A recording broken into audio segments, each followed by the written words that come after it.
15ই ফেব্রুয়ারি ছিল মহাশিবরাত্রি। তো এইবারের বিষয়টা একটু আলাদা ছিল। আমি তো অন্যবার উপোস করি, আমার সাথে এইবার ইনি প্রথমবার উপোস করেছেন। ওনার ইচ্ছা হয়েছে তাই। আচ্ছা, আপনার প্রথমবার উপোস করে? এর আগে কোন জন্ম উপোস করেছিলি তুই?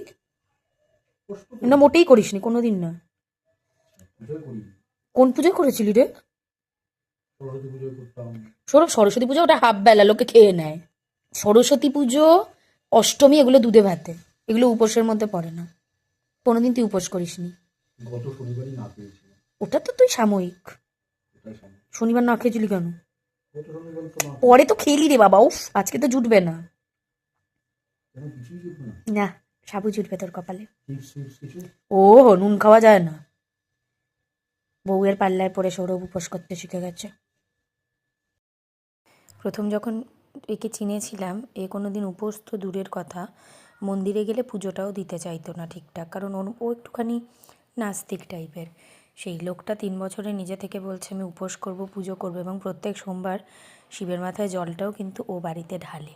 তো এই পরিবর্তনটা কিন্তু আমার বেশ ভালো লেগেছে। কে বলে বউয়ের থেকে ছেলেরা কিছু শেখে না? ইচ্ছা থাকলে বা যদি মন থেকে চায়, আস্তে আস্তে সত্যি কথা সবাই সবার ভালো জিনিসগুলোকে অ্যাডাপ্ট করে, খারাপ জিনিসগুলোকে আস্তে আস্তে হাইড করে ফেলে। এটাই হয়তো সংসার করার নিয়ম। আর এবার আসি আমার শিবরাত্রির গল্পে।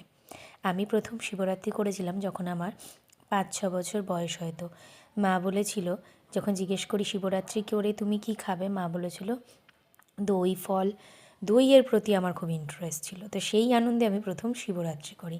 তারপর থেকে সেটা এখনও চলছে। আর এরপর ফেরার পর শুরু হয়েছিল এনার খাওয়ার পর্ব।